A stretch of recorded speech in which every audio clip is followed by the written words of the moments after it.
Friends, welcome back to my channel NN square. ஒவ்வொரு உணவிற்கும் சிறந்த சுவை தாருங்கள். இன்னைக்கு நீங்கள் பார்க்க போகிற ரெசிபி பக்கோடா கறி. வாங்க இது எப்படி பண்ணுறதுன்னு பார்க்கலாம். ஃபர்ஸ்ட் ஒரு பேனில் 2 டேபிள் ஸ்பூன் ஆயில் சேர்த்துக்கோங்க. ஆயில் நல்லா ஹீட் ஆன உடனே 1/2 டேபிள் ஸ்பூன் கடுகு உளுத்தம் பருப்பு சேர்த்துக்கலாம். 1/4 டீஸ்பூன் வெந்தயம் சேர்த்துக்கலாம். ஒரு 10 பல்லு பூண்டு பொடியை நறுக்கி சேர்த்துக்கலாம். இது எல்லாமே நல்லா சாட்டே பண்ணிக்கோங்க. ஒரு கொத்து கருவேப்பிலையை ஆட் பண்ணிக்கோங்க. ஃபைனாக சாப் பண்ண ஆனியன்ஸையும் இப்போ உள்ள ஆட் பண்ணிக்கலாம். ஆனியன் எல்லாம் நல்லா கோல்டன் ப்ரௌன் கலர் ஆகுற மாதிரி சாட்டே பண்ணிக்கோங்க. ஆனியன் நல்லா கலர் சேஞ்ச் ஆகிடுச்சு. இப்போ நம்ம சாப் பண்ணி வச்சுருக்கிற டொமேட்டோஸையும் உள்ளே ஆட் பண்ணிக்கலாம். இப்போ இதையும் நல்லா ஒரு 2 மினிட்ஸ்க்கு சாட்டே பண்ணிக்கோங்க.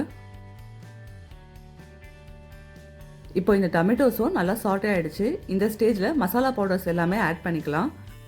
2 டேபிள் ஸ்பூன் குழம்பு மிளகாய்த்தூள், 1/4 டீஸ்பூன் மஞ்சத்தூள், 1 டேபிள் ஸ்பூன் தனியா பவுடர், 1/2 டேபிள் ஸ்பூன் காஷ்மீரி மிளகாய்த்தூள், 1/4 டேபிள் ஸ்பூன் சீரகத்தூள்.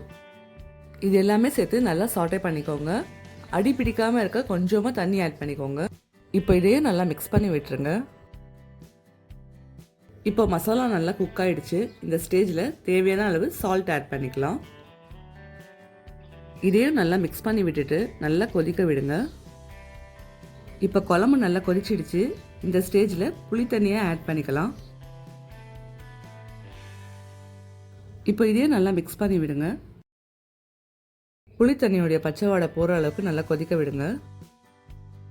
இப்போ கொஞ்சமாக தேங்காய் பாலை ஆட் பண்ணிக்கோங்க.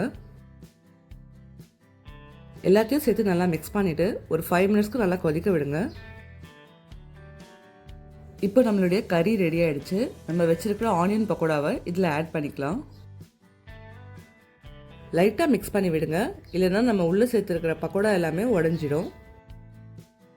மிக்ஸ் பண்ணிவிட்டு ஸ்டவ்வை லோ ஃப்ளேமில் வச்சு ஒரு 2 மினிட்ஸ்க்கு நல்லா கொதிக்க விடுங்க. அவ்வளோதான், நம்மளுடைய சுவையான பக்கோடா கறி இப்போ ரெடி ஆகிடுச்சு. கொஞ்சமாக மல்லி இலையை தூவி இறக்கிடலாம். இந்த பக்கோடா கறி சுட சுட ரைஸ், இட்லி, தோசை, சப்பாத்தி எது கூட வச்சு சாப்பிட்டாலும் டேஸ்ட் ரொம்பவே சூப்பராக இருக்கும். இந்த ரெசிபி பிடிச்சிருந்தா மறக்காமல் நம்ம சேனலை சப்ஸ்கிரைப் அண்ட் லைக் பண்ணிக்கோங்க. உங்களுடைய ஃப்ரெண்ட்ஸ் அண்ட் ஃபேமிலிஸ்க்கும் இந்த வீடியோவை ஷேர் பண்ணி விடுங்க. Stay tuned for more recipes. Tata bye bye from NN square. நான் உங்கள் நாசிரா நயீம்.